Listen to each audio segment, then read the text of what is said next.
Hello everyone, मैं गौतम पांडे। चलिए आज हम लोग एनसीईआरटी क्लास 10वां का एक्सरसाइज 13.2 करने वाले हैं। पहला क्वेश्चन है, एक ठोस एक अर्धगोले पर खड़े एक शंकु के आकार का है जिसकी त्रिज्या 1 सेंटीमीटर है तथा शंकु की ऊंचाई उसकी त्रिज्या के बराबर है। तो बोला है कि इस ठोस का आयतन पाई के पदों में व्यक्त करें, मतलब पाई के पद में निकालना है। पाई के पद कहने का मतलब है कि आपको पाई रहने देना है, पाई की वैल्यू जैसे कि 22/7, 3.14 ये सब नहीं रखना है, पाई को पाई ही रहने देना है। तो चलिए हम लोग फिगर बना लेते हैं।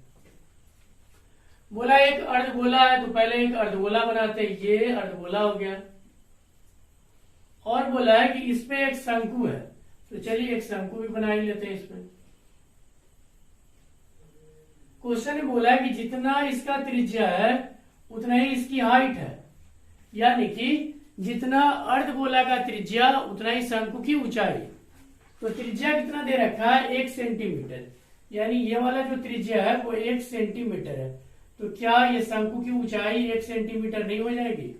हाँ सर, हो जाएगा। बस अब करना क्या है, पूरा का आयतन पूछा है तो देखो मैं लिख देता हूं। शंकु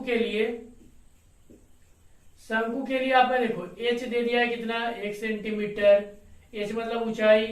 r कितना दे दिया है, 1 ही सेंटीमीटर होगा। अर्धगोला के लिए देख लो, अर्धगोला में तो सिर्फ r ही चाहिए यानी त्रिज्या। ये आपका कितना, 1 सेंटीमीटर दिया हुआ है।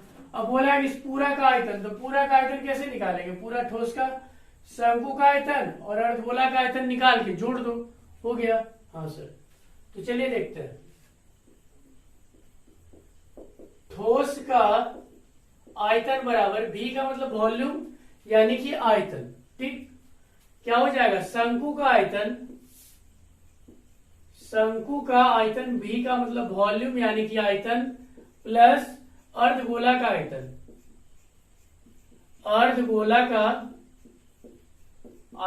v का मतलब आयतन यानी कि वॉल्यूम। शंकु का आयतन क्या होता है, जल्दी से बताओ। 1/3 पाई r स्क्वायर h प्लस अर्धगोला का आयतन क्या होता है, 2/3 पाई r क्यूब, 2/3 पाई r क्यूब। अब एक चीज देख लो, जो कॉमन मिल रहा है निकाल लो। यहां से देखो 1/3 मिल रहा है आपका, पाई तो रहने ही देना है। r स्क्वायर मिल रहा है तो r स्क्वायर निकाल लो, बच क्या जाएगा, h प्लस ये 2 और एक r बचेगा, 2r। सबका वैल्यू रख दो, 1/3 पाई, r का मान 1 रखना है तो 1 का स्क्वायर, 1 प्लस 2 गुना 1 तो ये हो जाएगा 1/3 पाई, 1 का स्क्वायर, 1 ही रहेगा। गुना भी करोगे तो 1 ही रहने वाला है ना। अब देखो 1 को पाई में गुना करेंगे तो पाई, और इधर आपका 2 गुना 1 2 और 2 और 1 जोड़ोगे तो कितना आ जाएगा, 3। तो 3 से 3 कट गया, बच गया पाई सेंटीमीटर है तो सेंटीमीटर क्यूब, ठीक है। चलिए दूसरा नंबर क्वेश्चन है। क्वेश्चन बहुत ही लंबा है। एक इंजीनियरिंग के विद्यार्थी रचल से एक पतली एल्युमिनियम की शीट का प्रयोग करते हुए एक मॉडल बनाने को कहा गया है, और वो ऐसा मॉडल है कि देख लीजिए एक बेलन है और उसके ऊपर 2 शंकु है, एक इधर शंकु और एक इधर शंकु है। सारा डाटा दिया हुआ है तो चलिए हम लोग फिगर बना लेते हैं। पहले सर ये बेलन है, ठीक, और यहाँ पे एक शंकु है और एक शंकु इधर है। आप इस फिगर को पूरा खड़ा भी बना सकते हो, ऐसा नहीं। और दोनों जो शंकु है ना, दोनों बराबर शंकु है, ठीक है। ऐसा नहीं कि एक बड़ा और एक छोटा सा है। तो क्वेश्चन में कि भाई इसमें कितना हवा रहेगा, ठीक है। तो इसका मतलब क्या, आयतन निकाल लेंगे तभी तो। मैं तो आपको बताया था कि आयतन क्या होता है, कि जिसमें जितना कुछ अटता है, ठीक है, मतलब जिसके अंदर हो कुछ। तो आयतन निकालने के लिए आपको अंदाजा तो लग ही गया होगा कि बेलन का आयतन निकाल के और ये दोनों शंकु का आयतन जोड़ देंगे, बस हो गया। अब आप डाटा देख लो कि शंकु के लिए क्या दिया हुआ है और बेलन के लिए क्या दिया हुआ है।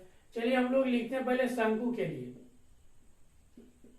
शंकु में मेरा क्या क्या डाटा दिया हुआ है मैं लिख लेता हूं। देखो 2 शंकु जुड़ा हुआ है और इस मॉडल का व्यास 3 सेंटीमीटर है। तो भाई जुड़ा हुआ तो यही से है ना, तो जब इसका व्यास 3 सेंटीमीटर है, यानी कि डी कितना दे दिया है, और ये पूरी की पूरी हाइट दे रखी है इसकी कितने 12 सेंटीमीटर, ये 12 सेंटीमीटर ये पूरा दिया हुआ है। और क्या क्या डी, डी यानी कि व्यास, ये पूरा आपका दे दिया है 3 सेंटीमीटर। तो आप बताओ डी जब है 3 सेंटीमीटर तो आर कितना हो जाएगा 3/2 सेंटीमीटर। सर कहां से लिख दिए, आर बराबर होता है डी बाई 2, यानी त्रिज्या बराबर व्यास का आधा, यानी व्यास बटा 2। और शंकु की ऊंचाई दी हुई है, ये शंकु भी 2 सेंटीमीटर का है और ये वाला भी शंकु कितना का है 2 ही सेंटीमीटर का। तो चलिए शंकु में हम लोग ऊंचाई भी लिख लेते हैं कितना 2 सेंटीमीटर। अच्छा अब आ जाओ बेलन में, तो बेलन के लिए ऊंचाई चाहिए ना आपको, तो बेलन की ऊंचाई कैसे निकलेगी देख लो। बेलन वाला तो ऊंचाई इतना ही दूर रहेगा, तो इधर वाला ये 2 और ये वाला 2, यानी 2 और 2 4। शंकु वाला ऊंचाई यदि मैं पूरे में घटा दूं तो मेरा बेलन का ऊंचाई निकल जाएगा। हाँ सर, तो चलिए मैं यहां पे लिखता हूं बेलन में।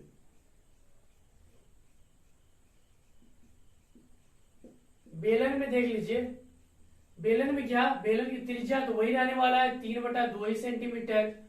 ऊंचाई के लिए चलो बेलन का बड़ा है तो बड़ा ऊंचाई ले लेता हूं, तो बेलन की ऊंचाई के लिए हम लोग क्या करेंगे 12 में से दोनों शंकु का ऊंचाई जोड़ के घटा देंगे।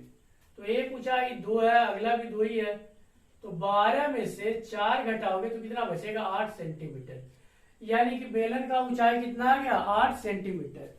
अब जो पूछा है वो हम यहाँ पे निकाल लेंगे, हो गया। और क्या, हवा का आयतन, ठीक है, उसमें कितना हवा, यानी कि इस मॉडल का आयतन। ठीक है, तो चलिए हम लोग अब यहां से सॉल्यूशन लिख रहे हैं। हवा का आयतन मतलब हवा, ये मत समझ लीजिएगा, कहने का मतलब इस मॉडल में हवा का आयतन। ठीक है, चलो मैं यहां लिख देता मॉडल में, मॉडल में हवा का आयतन। बेलन का आयतन, बेलन का आयतन, चलो इसको मैं भी डैश से कर लेता हूं, या चलो इसको भी लिखता हूं, और प्लस किसका आयतन 2 गुणे शंकु का आयतन, 2 गुना शंकु का आयतन, शंकु का आयतन। ठीक, ये लिखा हुआ है 2 गुणे शंकु का आयतन। तो बेलन का आयतन क्या होता है पाई आर स्क्वायर एच प्लस 2 गुना शंकु का आयतन क्या होता है 1/3 पाई आर स्क्वायर एच। तो 1/3 पाई आर स्क्वायर एच।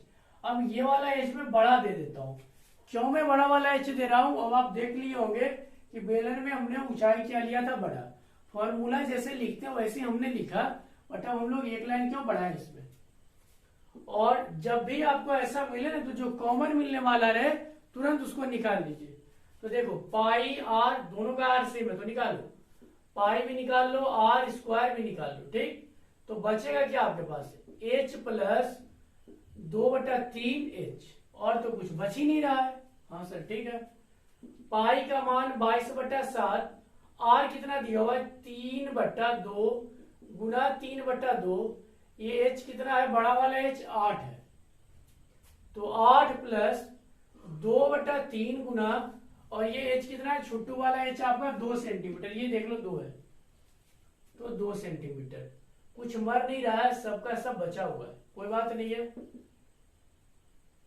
यहां से ये तो कट गया एक, चलो 11 बार में कुछ तो आसान हुआ। 11 गुना 3 गुना 3/7 इंटू 8 प्लस 4/3, तो 11 गुना 3 गुना 3 गुना 8 तिये के 24, 8 तिये के 24, 24 और 4 कितना हो जाएगा 28। ये मैं बस भिन्न का जोड़ कर रहा हूं, नीचे कुछ नहीं तो एक दे दो, 28/3, ये 7 भी नीचे है, तो देखो 7 चौके 28, 3 से 3 खत्म।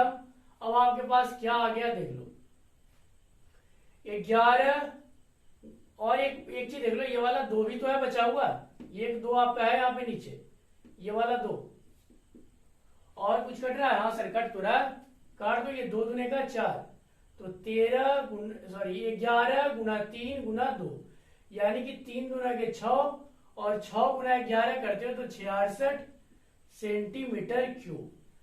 तो इस पूरा इसका आयतन मतलब इसमें कितना हवा रह सकता है 66 सेंटीमीटर क्यूब। ठीक, तो चलिए आगे हम लोग और क्वेश्चंस कर लेते हैं। चलिए तीसरा नंबर क्वेश्चन हम लोग कर लेते हैं। दिया हुआ एक गुलाब जामुन में उसके आयतन की लगभग 30% चीनी की चाशनी होती है।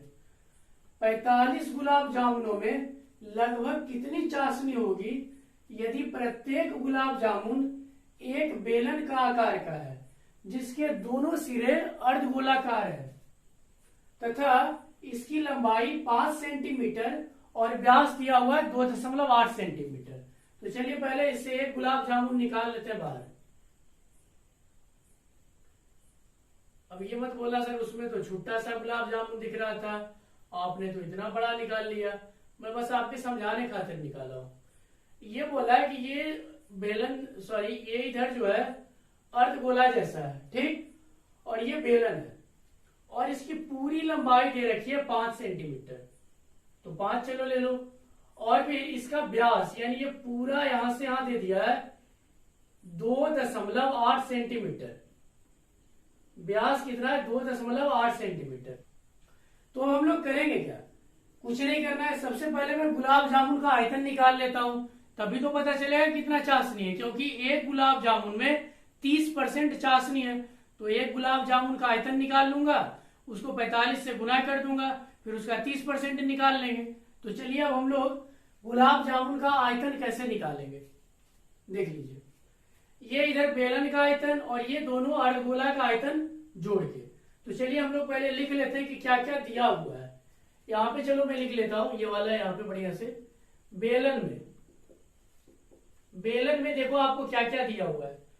ये त्रिज्या तो होगा दोनों के लिए सेम ही सेम, जितना इसके लिए इतना इसके लिए। तो आर क्या हो जाएगा, आपको व्यास यानी डी दे रखा है 2.8। तो आर बराबर क्या, इसका आधा यानी कि 2.8 बटा 2 कर लो। तो आर आ जाएगा 1 कितना 4। अच्छा बेलन की बात तो हो गई। अच्छा बेलन में ऊंचाई भी तो चाहिए आपको, तो बेलन की ऊंचाई के लिए क्या करोगे देख लो।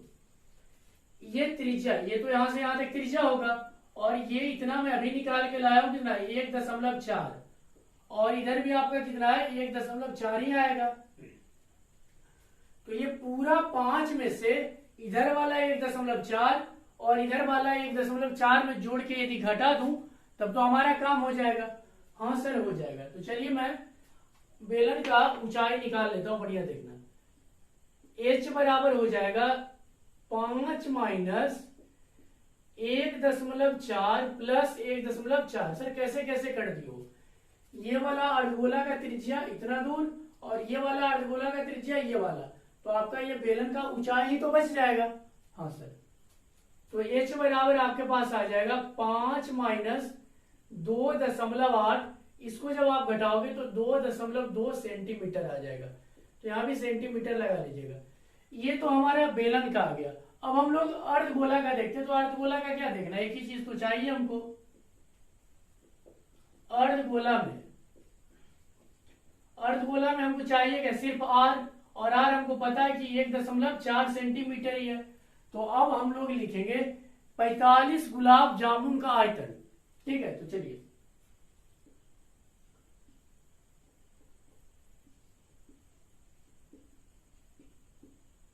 पैतालीस गुलाब जामुन का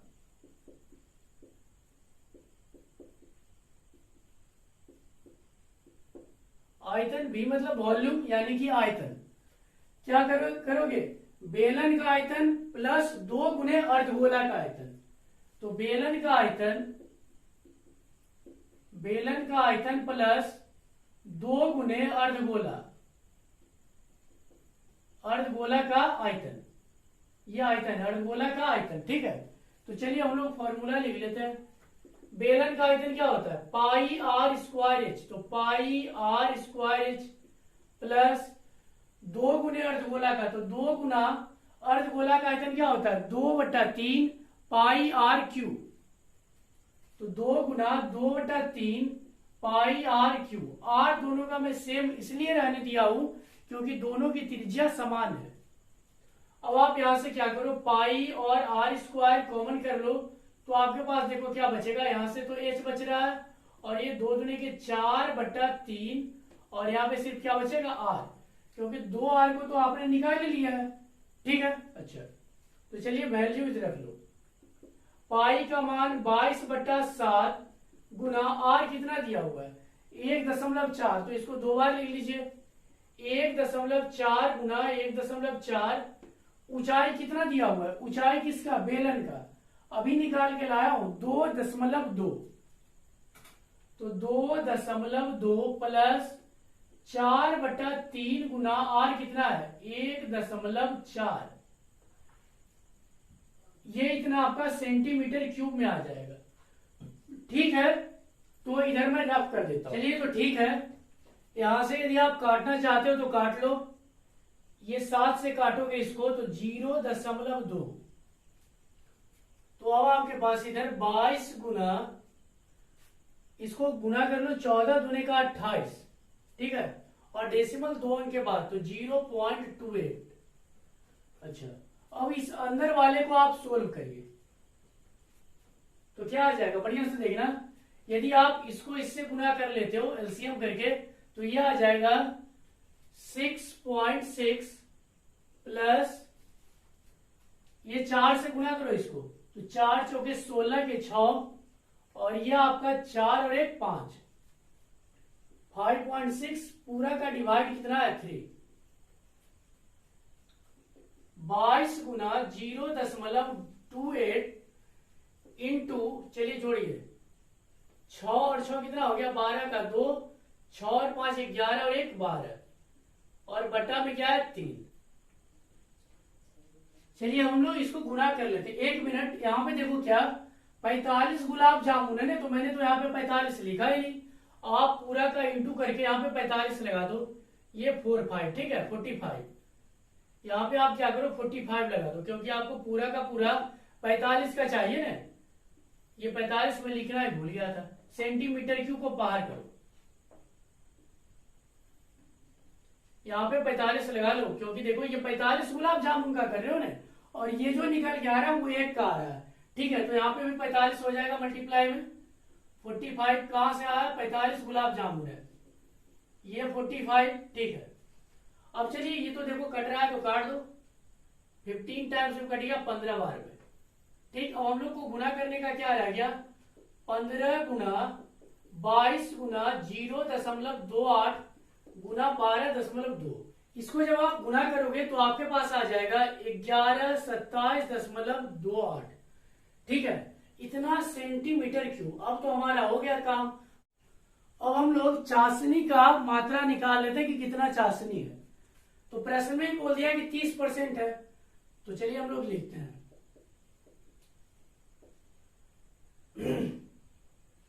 चाशनी की मात्रा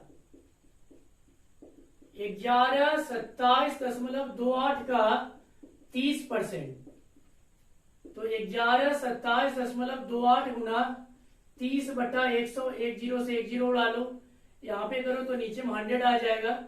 अब आप इसको ऊपर से गुना कर लो, 8 तिया के 24 का 4 आ जाएगा, 3 दूने 6 और 2 8, 7 तिया के 21 और 3 दूने 6 और ये 8, 11 तिया का 33, और नीचे में क्या है आपका 1 पे 1 2 3 शून्य, तो इसको आप जब डिवाइड करोगे तो आ जाएगा 338.184, ठीक है, इतना सेंटीमीटर क्यूब। लगभग में आप इसको ऐसे भी लिख सकते हो 338 सेंटीमीटर क्यूब, ठीक है, तो आप इसको लिख लीजिए। हंसते रहिए, पढ़ते रहिए, मिलते हैं।